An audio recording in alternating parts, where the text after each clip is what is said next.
Magandang araw, maupay na adlaw haaton nga tanan. Welcome kayo dito sa aking YouTube channel, ang Madiskarting Waray.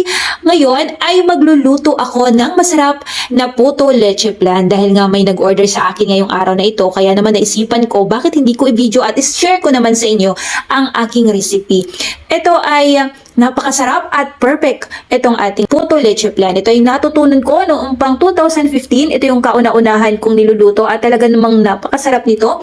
Kaya naman isi-share ko sa aking mga subscribers at sa gustong matuto, panoorin nyo po ito kung paano nga ba magiging perfect at talaga namang napakasarap itong ating puto leche flan. So ayan mga kawaray, sisimulan na natin. Ang una nating ingredients dito ay egg yolk, 20 pieces po ito dahil maramihan po ito at ito ay order.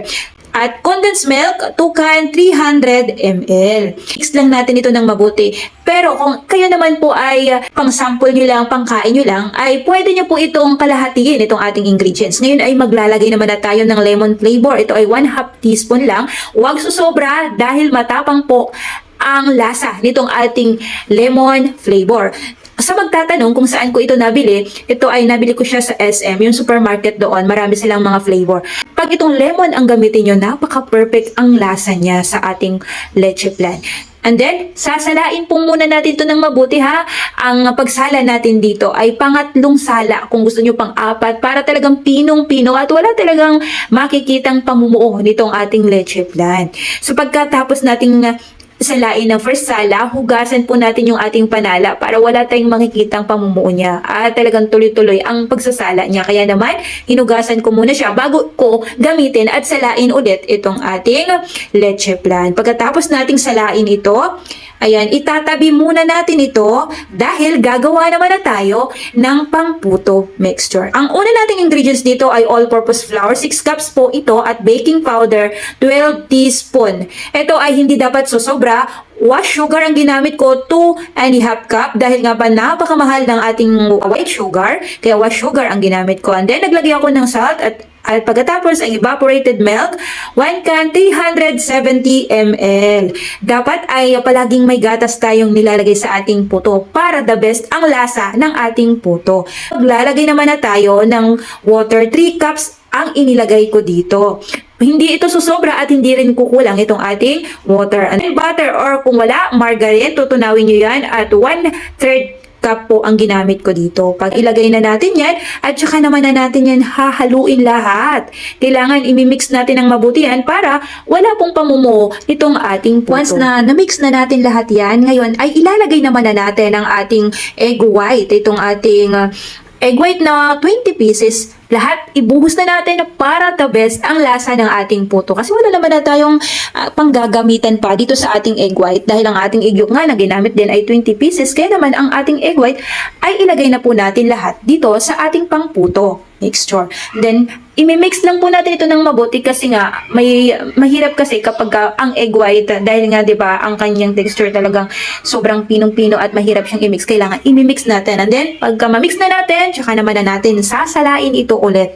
Bakit nga ba palagi akong gumagamit ng panala? Dahil gusto ko pinong-pino po ang lasa ng aking puto. Napaka-the best kapag palagi natin itong isinasala. Dahil wala tayong matitikman o makakagat na kahit na anumang pamumuo. Lalo na kapag ang inyong baking powder ay buo, ito ay mapait. Kaya naman, kailangan talagang ating sinasala itong ating mga ingredients o itong ating butter. Kailangan nating sinasala ito. And then, pagkatapos natin salahin, uunahin naman nating i-prepare itong ating puto molder. Ang ginamit ko dito ay large ng ating puto molder. So, ayan, nilagay na natin ito sa ating mga steamer kasi nga po ay malaki ang aking steamer kaya 2 salang lang po ito. And then, maglalagay tayo dito ng 1 tablespoon po. Ang inilagay ko dito ang ating leche flan. 1 tablespoon ang nilagay ko para hindi ganun kakapal at hindi naman ganun kanipis. Sakto lang po ito.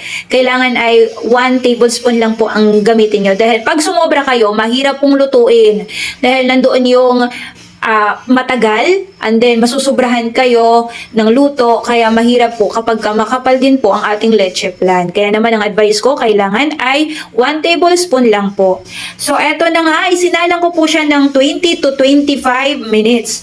Titingnan niyo po muna ha, at nga pala bago niyo isalang ito kailangan kumukulo na ang inyong tubig. Yan. Bago isalang, kumukulo na. Huwag nyo pong isasalang ito nang hindi kumukulo ha, kasi hindi po maganda ang kinalabasan. And then after 20 minutes, titingnan nyo po muna ng mabuti ito kung luto na ba siya. Mafe-feel nyo naman kung luto na siya. Pagkatapos ay tsaka na natin iibabaw ang ating pangputo. Huwag nyo pong ilalagay ang inyong pangputo ha kapag basa pa ang inyong leche plan dahil madudurog po at marireject ito. Kailangan pagsalatin nyo, hindi na siya lumulubog. Pero kapag maglagay kayo ng inyong pangputo, kailangan dahan-dahan lang po. Baka po hindi pa ganun katigas ang inyong leche plan at masira naman. Kaya kailangan dahan-dahan lang din po ang paglagay. Ulitin ko, bago nyo ilagay ang inyong puto mixture, ang inyong butter ng ating puto, kailangan ito ay luto na ang ating leche plan. Dahil pagka hindi pa luto, ito ay hindi mapi-perfect at ito ay palpak. So ayan, pagkatapos natin ilagay lahat ng ating pangputo, ito ay babalik ulit natin ito sa ating steamer ng 20 minutes. Another 20 minutes po ang aking pagpapak-steam ulit nito, ang aking pagluto ulit ng ating puto, 20 minutes. Mahinang apoy lang po ito ha, hindi po pwedeng malakas ang inyong apoy kapag gumagawa kayo ng leche plan dahil marireject ang inyong leche plan. Nandun yung basang-basa, tapos nandun din po yung parang overcook. Kailangan ay ang inyong apoy ay dahan-dahan lang, medium lang ang inyong pagpapa-apoy pagka kayo ay nagluluto ng leche plan. So, after 20 minutes ulit na sinalang ko, ayan na po, naluto na natin itong ating puto. Alam nyo bang madali lang po ito? At talaga namang kikita kayo dito kapag ito ay matutunan yung gawin. So, ayan, after 20 minutes ko ulit na isinalang itong ating puto leche plan, ito ay naluto na. Ayan, napaka-perfect ang kinalabasan niya, di po ba? At alam ko na napakasarap nitong ating puto leche plan. So, ulitin ko, ang pagluluto ng ating puto leche plan, gayahin nyo lahat ng ingredients para ma-perfect ang inyong lasa, ma-perfect din ang inyong puto leche plan. Ulitin ko, huwag kayong maglalagay ng oil. Instead na oil, maglagay kayo ng butter or margarine para mas malinamnam po yun. Huwag kayong maglalagay ng oil kasi parang hindi maganda sa ating puto. Kailangan, kung maglalagay man lang kayo ng oil, butter na lang or margarine. Mas maganda kung margarine kasi mas mura yun. So, yan, naglagay po ako dito sa ating bilao. Ang size na ginamit ko dito ay 14. Size 14 po ang bilao na ginamit ko. Kung tatanungin nyo kung magkano nga ba ang isa ng ating puto leche plan, dahil nga napakamahal na ng ating asukal at lalong-lalo na po ang ating itlog. Kaya naman, ang isang piraso nitong ating puto leche plan ay 15 na po. Dati, ang benta ko ay 12. Ngayon ay 15 na po ang isa nitong ating puto leche plan. At dahil nga mas marami pa ang ating puto, ang ginawa ko nung sumobra ang ating pangputo at wala na akong leche plan, nag-add ako ng flavor dito. Ito ay ubi flavor ang inilagay ko. Masarap din po siya. Maglagay lang kayo ng, di ba, pagka sumobra na po ang inyong pangputo sa iniibabaw nyo sa leche plan. Pagka sumobra yon, mag-add na lang kayo ng ubi flavor. Kasi sumusobra talaga yun siya. Medyo kalahati po ang sobra niya. Kaya ang ginawa ko dito ay nag-add ako ng ubi flavor. Kaya ang nagawa ko ay ubi cheese po. Mas maganda po yun para masamahan nyo po ang inyong ubi leche plan ng ibang flavor. Kaya ang customer ko ay natuwa nung sinabi ko na magpapasobra ako ng ubi flavor. Pero kung kayo naman po, kung ayaw nyo naman pong may sumobra, ang mas maganda ang gawin nyo ay one half lang ng aking recipe ang inyong pangputo kasi sumusobra talaga yan dahil nga ang ating leche plan ay ang nagawa ko dito ay nasa 55 yung ating leche plan. Nagawa ko siya ng 55 peraso. Pagkatapos niyan ay may sumobra pa na marami pang pamputo. Makakagawa pa kayo ng 30 pieces na puto. Kaya naman mga kawaray, kayo na ay magluto at napaka-perfect nitong ating masarap na puto leche plan. I-share ko na po sa inyo ito para doon sa gustong matuto, doon sa gustong mag-business. Kaya nga lang, itong ating puto ngayon ay sobrang mahal ng ating mga ingredients, lalong-lalo na po sa itlog.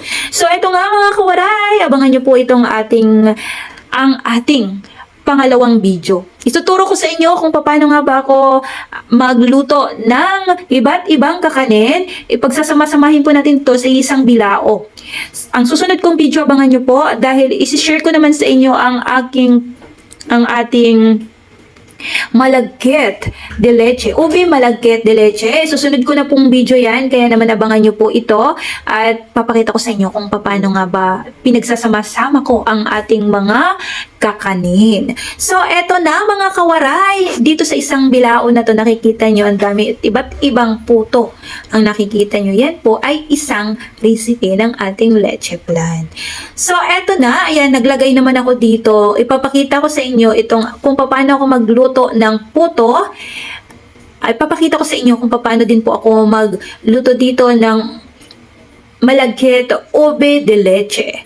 So, ayan mga kawaray, abangan nyo po yan. At hanggang dito na lang at sana nagustuhan nyo itong ating recipe ngayon. Kung nagustuhan nyo, huwag nyo kalimutan na i-subscribe ang aking YouTube channel, ang Discarding Waray. At syempre, kung gusto nyo hiramin ang aking mga picture at pwede nyo ipang post sa inyong mga FB, i-follow nyo po ako sa aking Facebook page, Cake by Ate Jazz, at pwede nyo pong hiramin yan at pwede nyo pong ipang post at pagkatapos kung may mag-order na, tsaka po kayo gumawa. Gusto ko pong makatulong at yun na po ang paraan para matulungan kayo. Ayan, God bless po sa ating lahat mga kawaray. Thank you po sa panonood nyo sa akin.